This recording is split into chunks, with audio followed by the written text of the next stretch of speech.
Make this the best Halloween ever by pre-ordering my 2 brand new books coming out soon. The first is Phantom Phenomena, a hand-picked collection of the all-time scariest stories I've ever received, accompanied by atmospheric illustrations and field notes. Then there's Appalachian Folklore, an extraordinary catalog of the chilling history, creepy folklore, and rich culture of the Appalachians. These release October 15th and 8th, respectively. Pre-order now on Amazon and Barnes & Noble.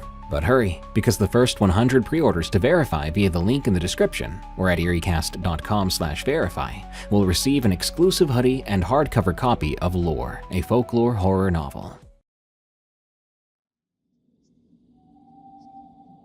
When you venture to those places you should not be, you may be trespassing against entities that might become very, very angry. Welcome back to Alone in the Woods. I'm your host, Darkness Prevails. By the way, my new book is out. It's called Appalachian Folklore Unveiled, and you can get it now on Amazon and Barnes & Noble. It's rich with the fascinating and often eerie history and lore of the Appalachians. If you've already got a copy, please leave a review or rating on Amazon or Barnes & Noble to help us climb the charts. Thank you. Anyway, today's stories feature several tales of creatures and spirits that want to be left alone. But if you get too close, they may just choose violence. Now, throw a log on the fire, because the night is still young.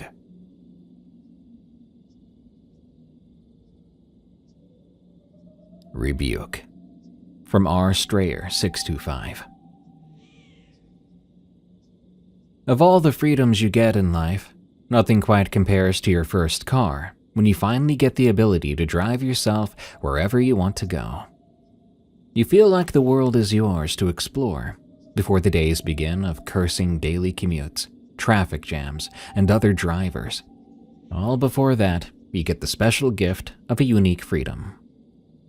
I took every advantage of this that a young man could, often just driving for the sake of being able to, going wherever I pleased. I would skip the turn to go home and just drive off to find new adventures after work. So when I found a big 4-wheel drive truck for sale, I couldn't resist the opportunity to go even more places, unrestricted by things like conventional roads and boundaries. It was on one of these excursions that I made a life-altering discovery. Sometimes boundaries are there for a reason. Some places don't want you in them and are better left alone. It was my Friday at work when I felt the freedom of the open road calling my name. In the midst of spraying all the food waste off my boots from my dishwashing job, a thought came to me. These boots would look a lot better with some dirt on them. With that, I gleefully snatched my pitiful paycheck from my time card holder and headed to the nearest gas station for a full tank, road snacks, and enough caffeine to jumpstart a medium-sized yacht. I then dug my weathered map out of the glove box of the truck. Just for reference, this took place during the early 2000s, so paper maps hadn't fully been replaced by GPS and navigation apps just yet. If you wanted to go somewhere, you had to figure out how to get there, based on a drawing, your tracing finger, and when all else fails, just asking a gas station attendant where something was located. I looked at the map.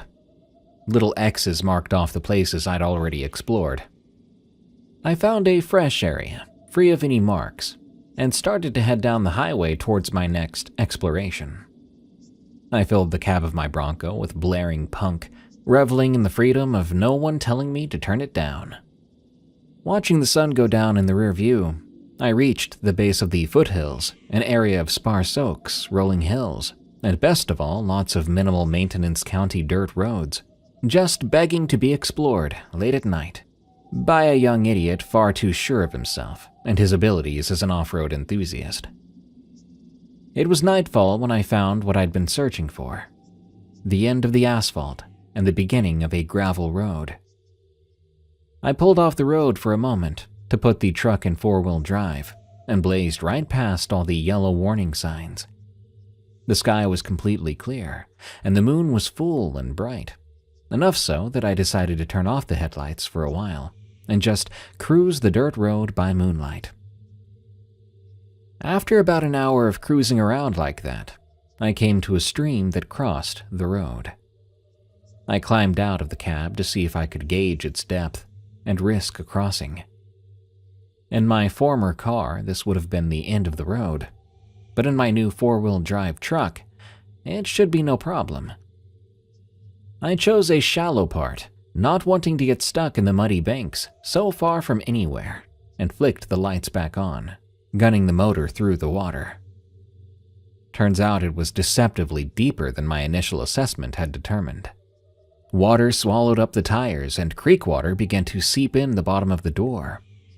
Apprehension began a slow crawl into my stomach as the headlights began to dim, and the RPMs began to bog down. The gurgling exhaust was starting to slow. I did emerge on the other side as the water cascaded out of my truck from just about everywhere. The engine resumed its normal roar as it emerged. I let out a victory cry over my music, which is exactly when fate decided the scales of my arrogance needed some rebalancing. This took the form of my engine coughing, sputtering exhaust signaling a slow winding down of RPMs. I pressed the pedal to the floor, hoping to spur the motor on, only to be met with the sudden absence of engine noise, followed a brief moment later by my radio going silent. Everything in the truck went dead. Great, I said aloud. Can't get much worse than... And fate cut me off again as the truck began a slow backward crawl down the embankment, back into the water. Oh crap, I exclaimed as I pressed the brake to the floor, slamming my other foot down on the parking brake. I was pretty sure it didn't really work anyway, but I was attempting to slow my descent towards the water. I grabbed the shifter to throw the truck into park, and for a moment the truck did stop. At first I was relieved that I'd avoided going back into that water, but that was short-lived, because those muddy banks of the river could not have cared less about the effort I'd made to stop it. I was starting to slide sideways towards the stream. I tried fruitlessly to turn the wheel, trying to straighten out, but the mud was slick, and momentum carried me the rest of the way back down. The passenger side of my prized possession submerged back into the muddy waters of the stream. I tried to start the truck again, but all I heard was a lazy cranking sound that spoke of a low battery and little hope. I tried again. This time I got a dull clicking noise that told me I would not be driving myself home tonight. I sat back in my seat at an uncomfortable angle and began to wonder how long I'd been driving since I'd last seen a gas station or even a home that looked occupied. I opened my door to get out, momentarily grateful that I wasn't on the side with the water. Apparently, fate decided that a little more balance was in order. Because I expected my feet to land on the gentle squish of mud, instead encountered the slick surface of a moss-covered rock. The incline angle gave me no time to even put my hands out to catch myself as I slipped. I landed on the bank with a wet thwack. I put one hand down and turned myself over. I then put my hands beneath me to get into a sitting position. I wiped mud from my face, but doing so with mud-covered hands wasn't achieving much, but I was able to see through one eye. My single eye afforded me a clear enough view of my current state. Filthy would be an understatement. I tried to scoot down a bit to the water's edge to try and rinse some of the mud off my face at least. As soon as that attempt began, I started to mimic my own truck just moments before. I lost my grip on the slick mud and began to slide down toward the water with no control over my momentum. Just as my feet hit the water, I shot out a hand and grabbed onto the truck, only to grab the still hot exhaust pipe. My lesson in humility continued as I pulled my burning hand to my body to slide the rest of the way into the stream. Now, the cool water felt good on my burned hand, but was a small condolence to the utter embarrassment and humiliation I felt sitting in the stream up to my chest near the bumper of my truck. Sitting there, I now figured there wasn't much point in trying to preserve any hope to try to stay even remotely dry.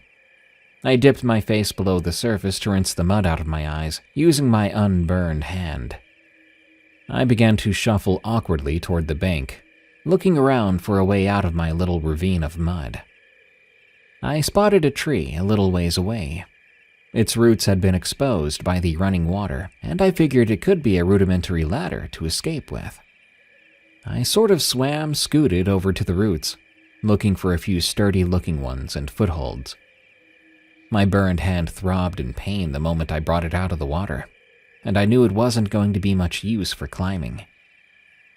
I found a few promising branches and started a cautious ascent up the roots, making slow progress up the ridge of the little ravine. About halfway up, I stopped in a sort of resting spot to put my burning hand against my soaking shirt for a bit of temporary relief from the burning pain. I gathered up a bit more will and continued the 3-appendage climb. I managed to heave myself up over a sturdy tree root near the top, pulling the bulk of my weight over it with a sigh of relief. I then became aware of a sound getting closer to me. Soft steps accompanying the wet sounds of earth. I looked up, trying to ascertain where the sounds were coming from, but could see nothing. The moon was full. With the light pollution nearly non-existent out here, I should have been able to see someone or something approaching. But my eyes could not pick up on any movement around the top of the ridge. But then they fell on the loose wet earth directly in front of me, as I watched 2 footprints form in the soil, but there was no body there to make them. Before the footprints were done forming, deep long slashes grew in space in front of the toes, as if whatever I wasn't seeing had claws tipping each of the digits of its foot. I felt the growl before I could hear it. A low rumble reverberated in the bones of my chest. The low lizard part of my brain gave a shriek of terror that my human mouth translated as a dull, "What the?" And then, unseen force hit me hard across the face, catching me under the chin. That was enough to make me see stars. My head was suddenly swimming. My legs relaxed against my will then. My weight had been lifted from its perch upon the tree root, and with my legs no longer communicating with my brain, I fell backwards through the open air, back into the water below. I was plunged into the muddy stream, striking rocks and debris at the bottom of the creek bed. The pain jolted me out of my haze enough to put my feet in the proper direction down, allowing me to stand up, coughing up dirty creek water and stumbling for footing. The stream wasn't flowing with anything like force, but even the gentle tug of it was enough to encumber any effort I made for sturdy footing. With all the grace of a toddler, I moved to try to brace myself against the tailgate of my truck. Using it to steady myself, I tried to trot up the embankment, seeking the shelter of the cab. The idea was, get to safety and lock yourself in. I made it to the driver's side of the bed of the truck when I heard the wet sounds of earth coming down the slope towards me. Even my blurred vision could see 2 tracks forming down the side of the ravine, sliding in my direction, with a 3rd track forming just behind it. 4 deep furrows in the earth just off to one side of the 2 tracks. My mind barely registered what I was looking at before force hit me squarely in the chest. My hand had been so tightly gripped to the tailgate, it popped open with the impact before I was sent back into the silty waters of the creek. I landed closer to the opposite bank, this time not so much standing out of the waters, but just trying to keep my head out of them, to keep myself from screaming and inhaling while underwater. I tried to struggle back towards the implied safety of my truck, when the water around me rippled with the growl again. I could see it dancing menacing patterns across the surface of the water.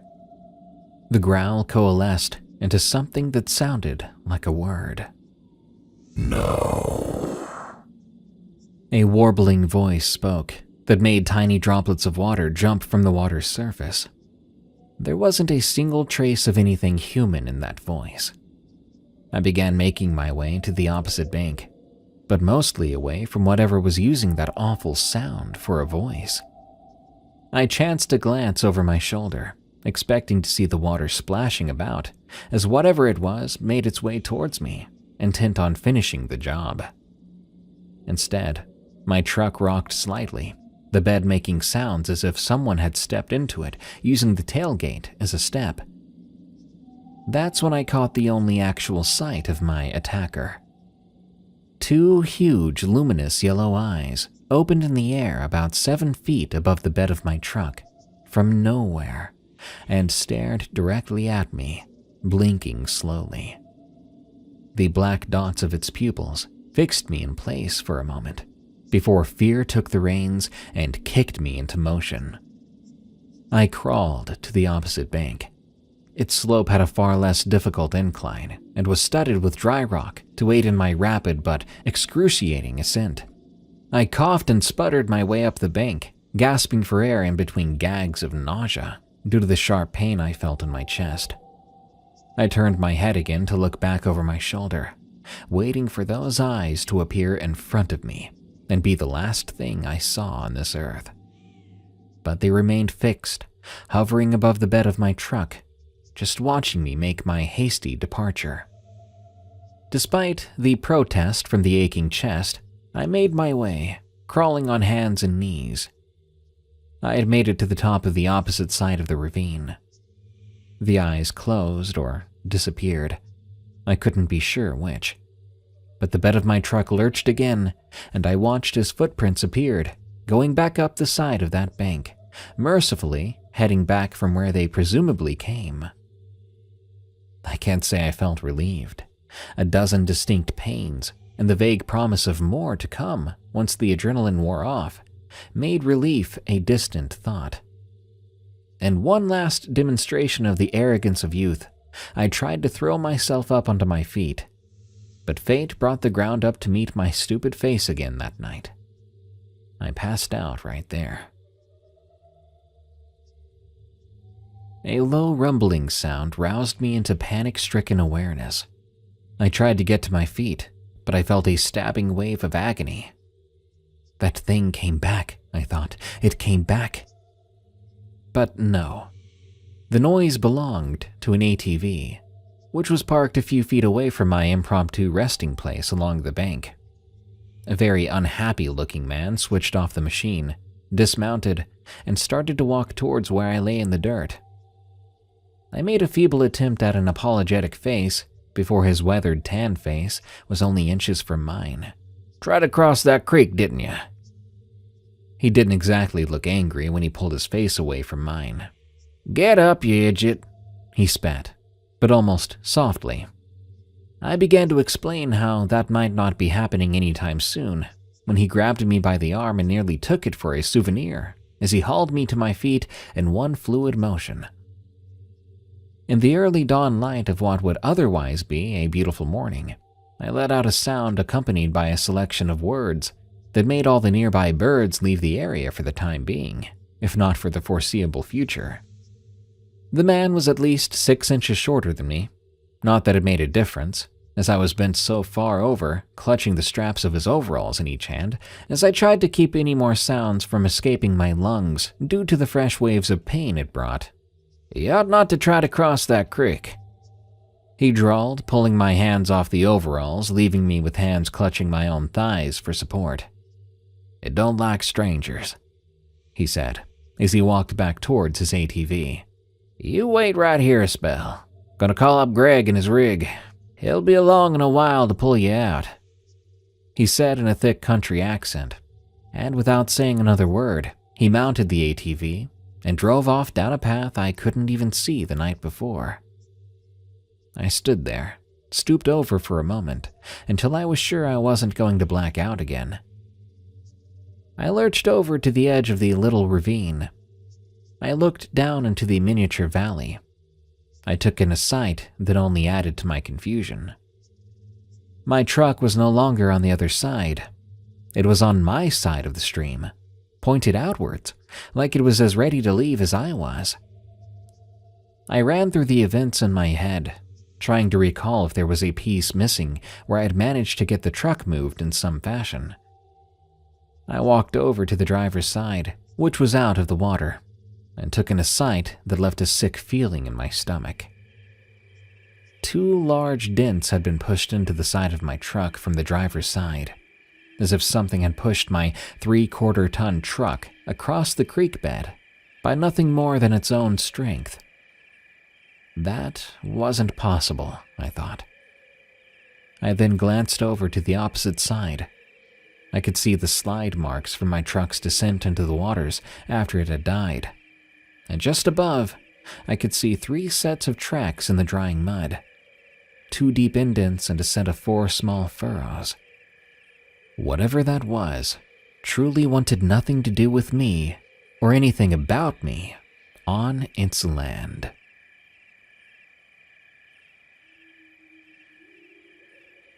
We call it Venom, from Mom of Creepy Kids.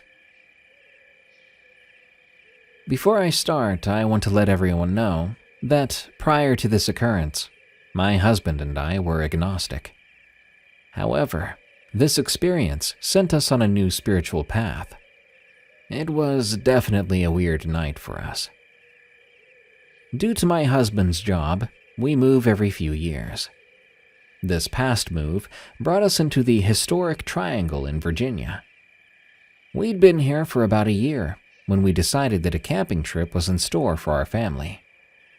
C and I have instilled a love for nature in our boys, M and L. So a weekend of camping and fishing was a huge plus for them. When we camp, we typically do backwoods camping. Off the beaten path, where our phones hardly have a signal and other people are few and far between. We found a clearing that was the perfect spot to see all the stars, the moon, and a stream from just outside our tent. As C and I went about making the fire and putting up the tent, M and L were happy as can be, climbing trees and throwing a tennis ball with our dogs. It was shaping up to be a typical camping trip. After supper, C and I decided s'mores were in order. What's a camping trip without them, after all? After a little too much sugar and a quick rinse of their faces and hands, L and M were put into the tent to start getting their sleeping bags out and getting ready for a story. The Shoemaker and the Elves was the story of choice for the night, as it was most nights. So I went into the tent to get them settled, telling them their story with all the funny voices included. I gave them a few snuggles, kisses, more snuggles, and our usual goodnight ritual. I told them I would be out by the fire with Dad. I got a round of love yous, then headed out to see my husband. He was sitting at his camping chair, drinking a beer and just looking out at the night, completely relaxed. We started to make some jokes, occasionally peeking in to see the boys, just enjoying our time in nature. Recently, I've been working on myself, and with that, some great childhood memories have been popping up. I was more than happy to share them with my boys and husband. I was telling C a particularly funny memory that involved my grandpa, when C suddenly said, "Hush for a second." I thought, rude? But then I noticed it too. Everything around us had gone completely quiet, like the world had put on noise-canceling headphones. You could still hear the stream nearby, but the volume went from a 6 to a 2. No crickets, no cicadas, no owl hoots or bat wing flaps. I looked at C, wide-eyed, and he pointed to the tent and mouthed, "Get the boys, get to the car." We both stood up and loaded the very sleepy and grumpy boys into the vehicle. Our dogs followed closely behind, cowering, then going into sentry mode with the boys in the car. Our dogs are very docile and sweet, so when this happened, we kicked it into high gear. C and I set about putting out the fire and shoving everything we had into the trunk of my SUV, still hearing the world muffled and quiet. We then went to take down the tent when we heard the dogs growling, a noise that is completely foreign to them. I looked at C. He had his hand on his holster, and I immediately turned to jump in the SUV to drive. We all were in the car, sans tent. "See, what do you want to do about the tent? Something's out there, but leaving our stuff in the woods gives me a bad feeling." "Well, honey, how about we just put the seats down flat, make it comfortable in here?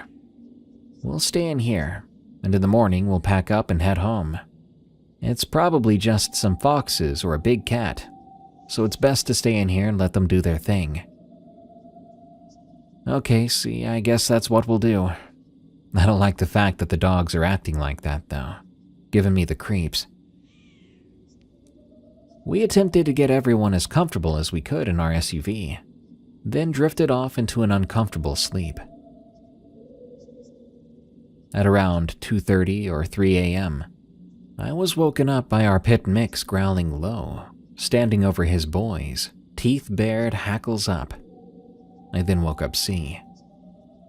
"Hey, C, something's outside the car upsetting Ben, and I feel like I'm being watched. Let's just start the car and turn the headlights on. Maybe when you see it's just a fox or a big cat, you can go back to sleep." I did just that, and what we saw was not a big cat or some cute little fox. It was something from a different plane. I saw what I thought was a shadow of a tail. I relaxed and thought, yep, just a fox, until I took another look.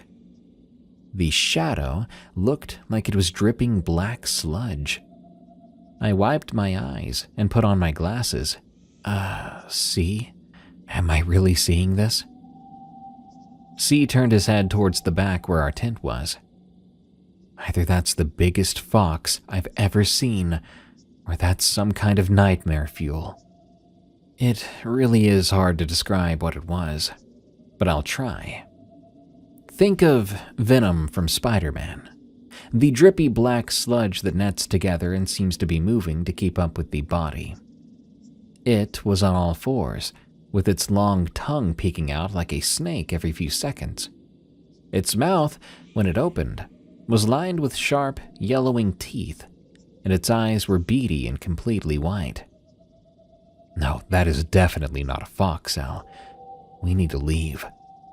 I don't like the fact it's sniffing where we were just sleeping and sitting.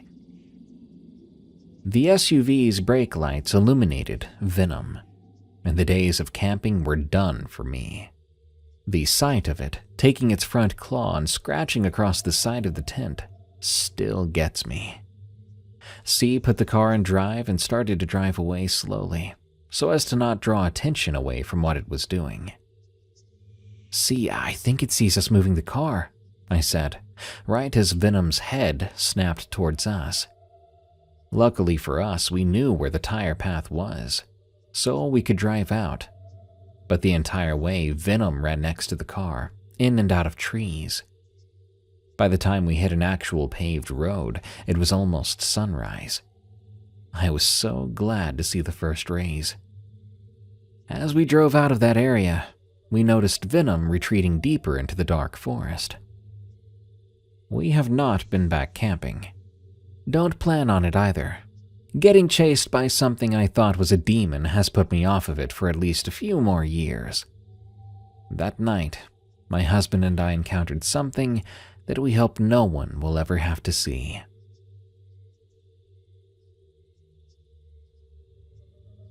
The Wrath of the Snub-Nosed Giant of Florida. From Mason Bronco. It was no more than 2 years ago, and I remember it as if it were yesterday. It was in the midst of deer season in Florida, early November, no later than the 5th. I was very excited to get my personal best Florida buck. I always got up at 5:30 a.m., packed a good lunch and my Savage 30-06 with 2 boxes of ammo, since in Florida, we do have black bears. I would drive 3 hours straight to get to this one spot that nobody ever hunted, not from what I'd seen. I would later find out why. Once I got to this particular spot, I'd sit down and wait hours upon hours. But that year, I never found anything, except for a bad conscience. After the sun started to go down a little, I decided to head back to my truck, That's when I stopped dead in my tracks. I locked eyes with something that I can only identify as a bear at first. It looked like a grizzly until it stood up.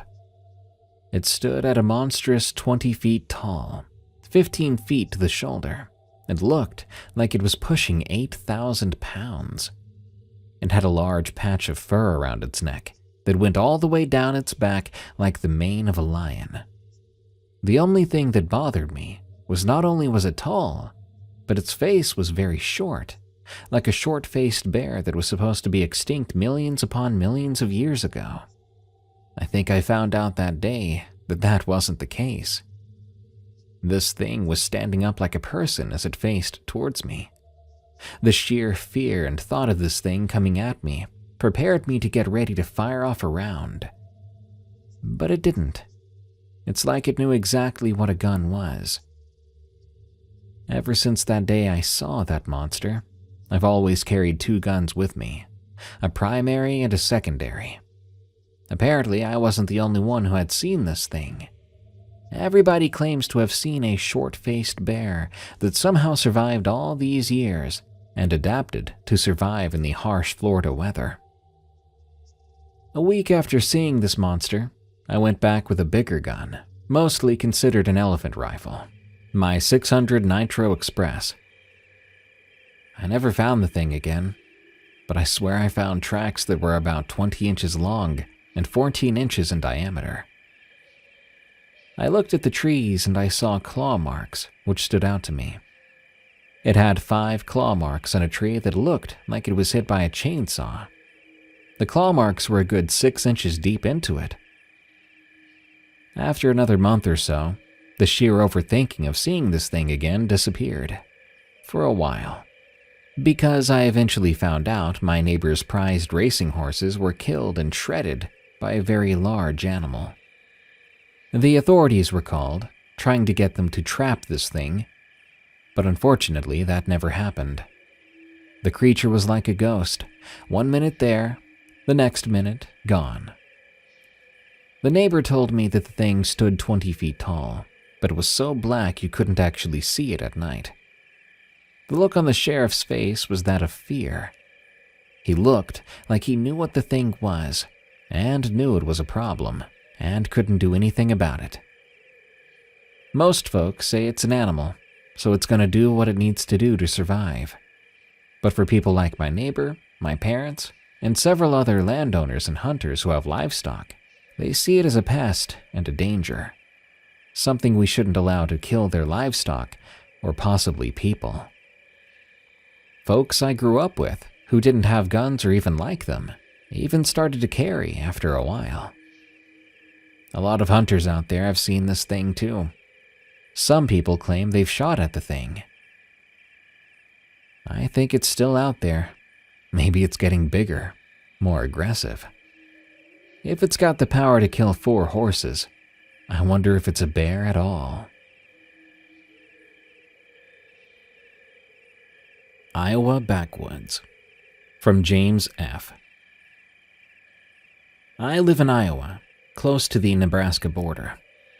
The story I have for you goes like this. I was picking up my buddy from a party around 2 a.m. in August of 2021. We were headed back to his place, taking shortcuts on gravel and dirt roads. Up ahead, a raccoon was crossing the road. I slowed down to let it pass, because I had just finished repainting the front bumper on my truck. The raccoon was going across when all of a sudden, this animal, this creature, maybe 7 to 8 feet tall with gray skin, missing patches of fur, and long arms, just bolted across the road behind the raccoon. My buddy screamed and began to freak out, which was proof to me that I wasn't just seeing things. I bolted, going 100 plus on tight gravel roads and dirt roads. As soon as we arrived at his house, we got out and ran up to the door. My buddy was pretty sober now, and all we heard was a scream which sounded like a mountain lion mixed with an elk or maybe a woman. At this point, we were both scared. We spotted a tall human figure on the terrace on the opposite side of his barn. We ran inside and armed ourselves. I had a .556 caliber rifle, and he had a .45 pistol. We were both tremendously scared and didn't sleep a wink that night.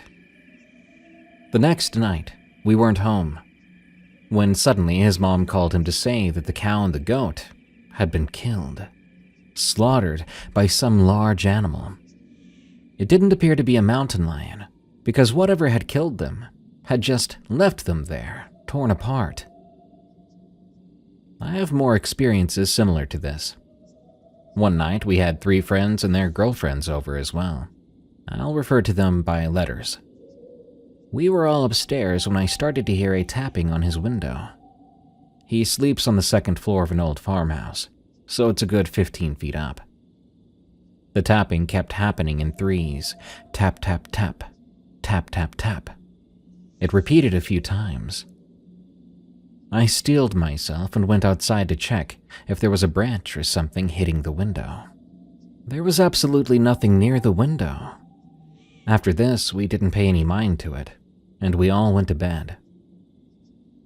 The next incident was probably the most terrifying I've ever experienced.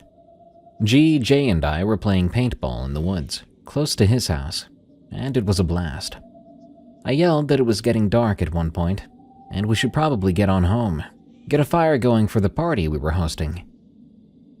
Jay met up with me and we were heading back together, when we noticed G was still behind. So we went back and found G hiding in a ditch, trembling. We both asked G what was wrong. He said he had heard me say something, so he started to walk towards the voice. He got close and heard me say, "Come close, I'm over here." But he said it sounded like me, but also not like me. There was a darkness to it. So he turned around and began to run when he saw something in front of him. Something tall, skinny, with long arms. He ran as fast as he could towards his home when he fell in the ditch and curled up like a ball. That's when Jay and I found him. We made it back home with him, and then we heard that scream G and I had heard a few weeks back. That's when Jay said he was done and decided to leave. I stopped going to his house at night, and I'm still scared of what's in those woods. I don't want to find out. Humans don't have eyeshine. From Casey Fowler. This is a story that my papa told my cousins and me probably around 5 years ago.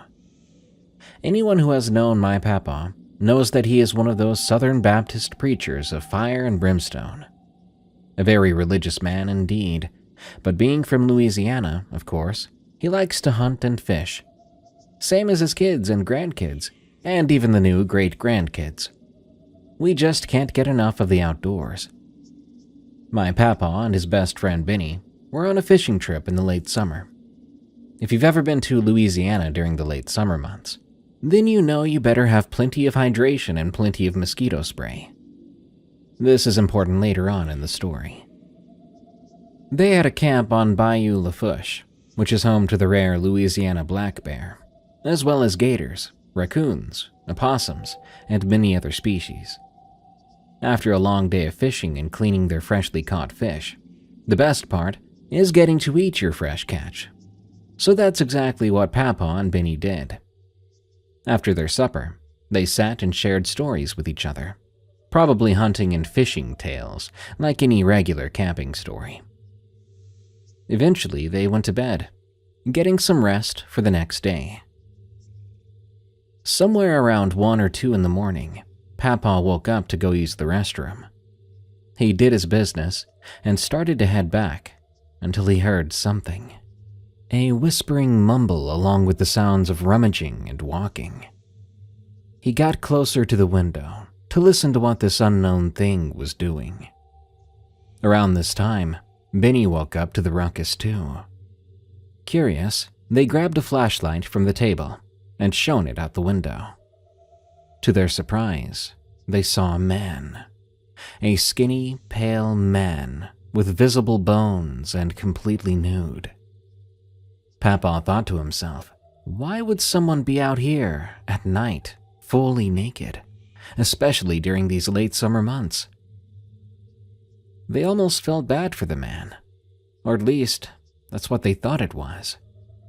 They watched him, or it, rummage around outside of their camp. They then both agreed on telling the man off. They were on a fishing trip, and they hadn't brought any guns. They resorted to using a broom handle resembling the barrel of a rifle or shotgun. Unfortunately, the window they'd seen this man through wasn't able to be opened, so they both proceeded outside through the front door and made their way around to the rear of the camp. When they reached the back side of the camp, Benny shined the light at the man, and Papaw pointed their makeshift shotgun at him, then said, "Son, this is private property, and you need to leave now." To their terror, this thing turned around and stood up from its crouched position. It stood over 7 feet tall, with long, disproportioned limbs, thin, torn lips that seemed to hide jagged teeth, no nose, and those eyes. Human eyes don't reflect light the way animal eyes do, but when the light was shined on this creature, they reflected an orangish-yellowish color, reminiscent of a gator or frog. Papaw proceeded to lower the broom, saying, "What the heck is that?" At that moment, the thing let out a low and deep hiss, then bounded off on all fours back into the woods. Benny turned and ran back into the camp with Papaw not far behind. They both agreed they would be leaving the next morning. When daylight finally broke through the window blinds, they packed up and left the camp, only returning during hunting season. Papaw said he never had another encounter with a creature like that, but often heard the same low hiss at night during certain summers.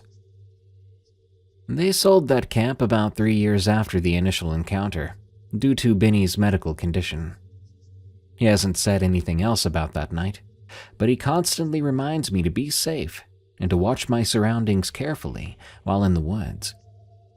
To anyone visiting Bayou Lafourche, just remind yourself that humans don't have eyeshine, and never go into the woods at night unarmed.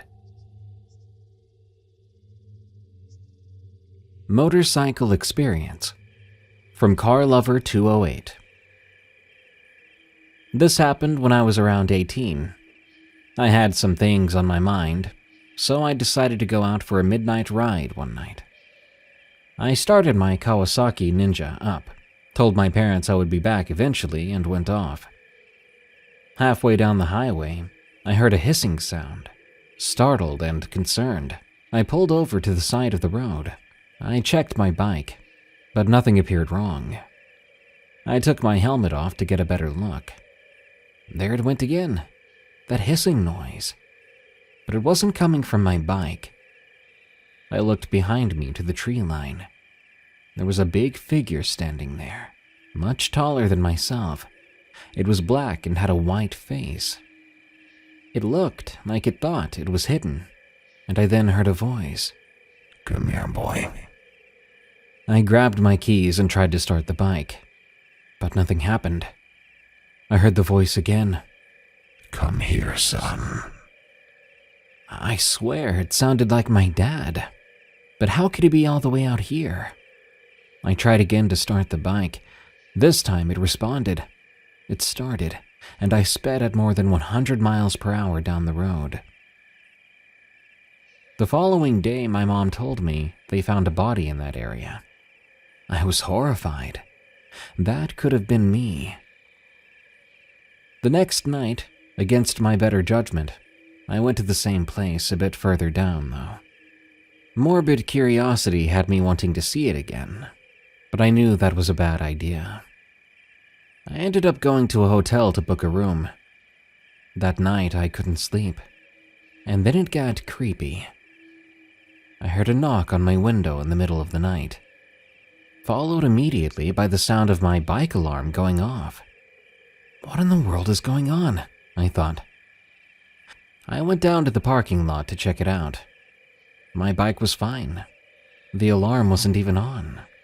As I was about to head back inside, I glanced into the night, and I swear I saw that thing again. Worse yet, there were two of them, and the second one was even taller. They were just watching me from a distance. I booked it back to my room and just stared at the ceiling. When I heard an ear-piercing shriek, I covered my ears. I even put on my helmet, which made me feel safer. As soon as daylight broke, I went home and told my parents. I was surprised when my dad told me he had experienced that white figure before. But all he said beyond that was to stay away from it and quit trying to get a look at it. The day after that, I went to a friend's place. I brought my dogs and we went for a walk in the woods.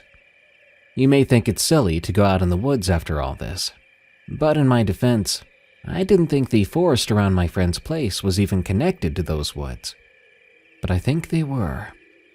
We walked. Eventually, the sun went down.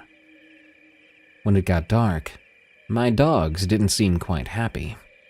One had his hackles raised. The other was between my legs with his tail tucked. Thankfully, this time I'd brought a firearm, in case we saw a bear or a mountain lion. Suddenly, there was a scream. The most alien, inhuman scream you can imagine. I quickly raised my gun. When the figures appeared in the nearby trees, my friend pulled his pistol out of his pocket and fired off 4 rounds. But it didn't seem bothered, because right after, it lunged towards us. Surprised, I shouted and fired the shotgun at the same time. We then turned and ran. We heard footsteps rapidly coming up behind us. We put the dogs into my Super Mark IV and hightailed it. I never ever went near those woods again. So, have you ever heard or seen a creature like this? If you have any idea, I'm listening. Ghosts Can Follow. From Clark Merton. Every summer, my family traveled across the country to visit our relatives in Minnesota. We had moved far away to Washington State when I was 5, and my parents were determined to keep our ties to our family strong. It was a 2-day road trip, and I grew tired of driving for hours and hours in the back seat of the 1972 Pontiac Catalina. But I also looked forward to seeing my cousins and investigating their 100-year-old farm. We explored every part of that farm. We climbed into the old red barn to play tag in the hayloft. We pried open the doors of several old railroad boxcars used as storage containers. They were filled with rusted items, cans, and old furniture, stored away and long forgotten.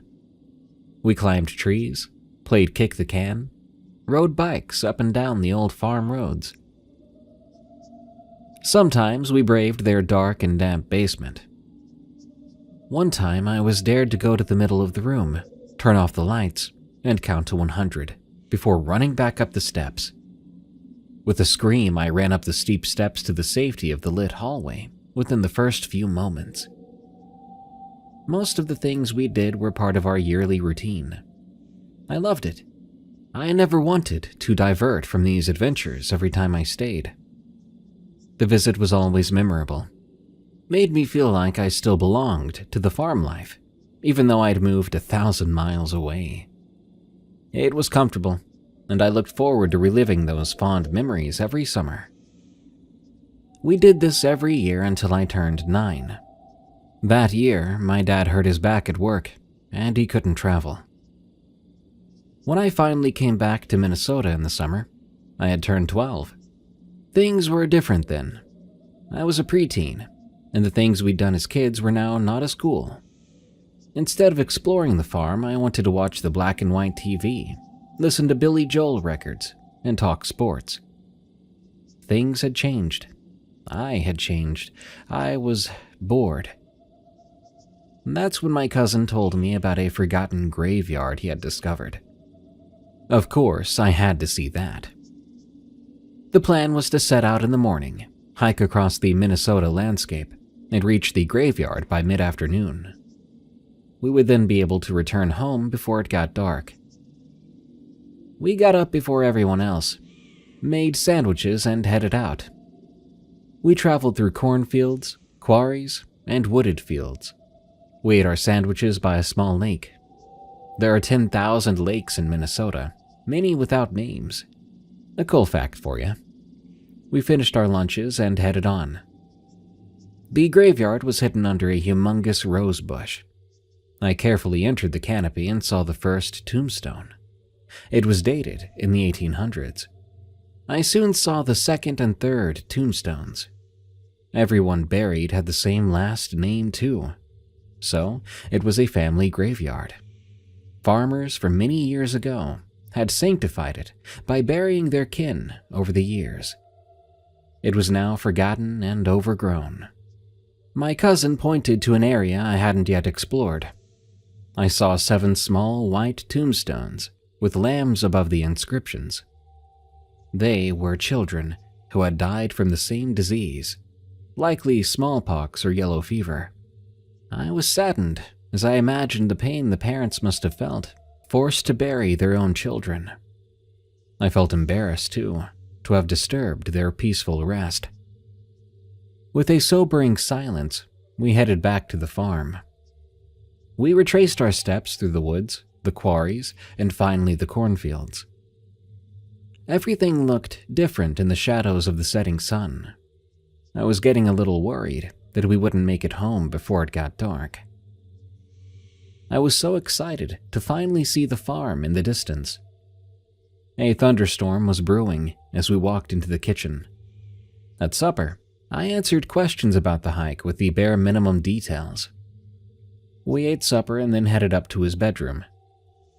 Something was different, though. I could feel it.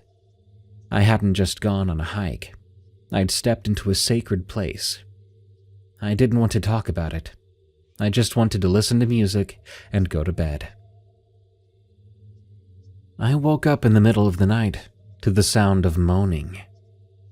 Dark storms always rolled through Minnesota in the summer, as cold air masses chase humid air with thunder and lightning. But this didn't sound like a storm.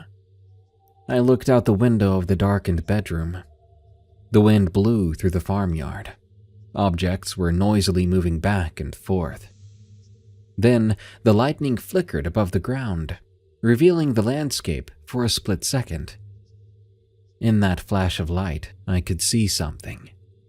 I was convinced I saw children darting back and forth in the grass.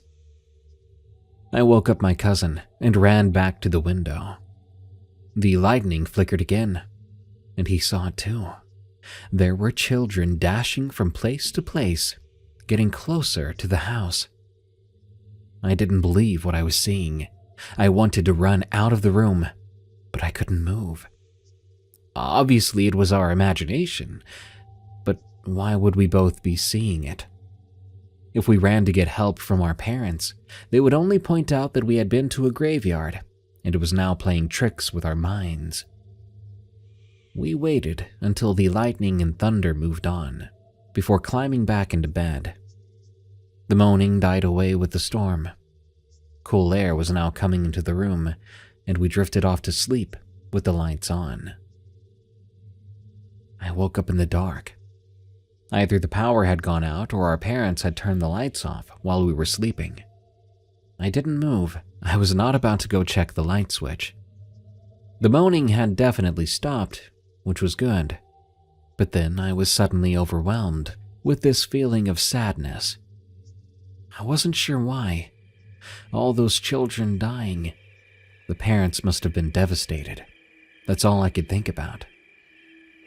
Then I suddenly became aware of movement in the room. It couldn't be my cousin. He was asleep in the bed next to me. Hearing the sounds of footsteps running back and forth across the floor made my blood turn to ice. Was this a dream? The footsteps continued into the night. My cousin didn't wake up, so I was on my own. Once again, sadness was all I could feel. even more than the fear. I could only think of the pain of the children and the parents I'd experienced in that graveyard. I did the only thing I could think to do. I whispered out loud, "I'm sorry." I don't know if I was sorry for their pain or for disturbing their rest in that abandoned cemetery, but I said it over and over.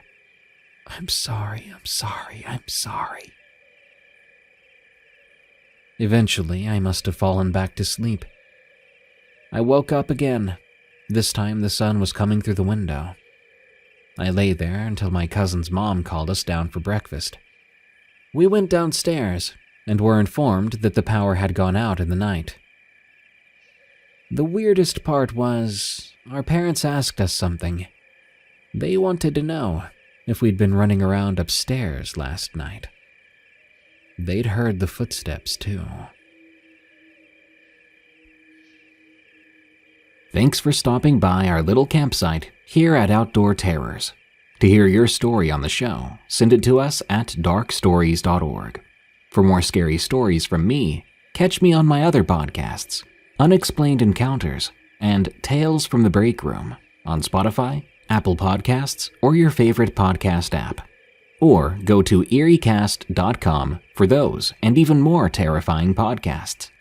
Follow me on X or Twitter at prevails, and if you don't mind, leave a rating for Outdoor Terrors on Spotify and Apple Podcasts. Till next time, I'll see you soon when the campfire blazes once again.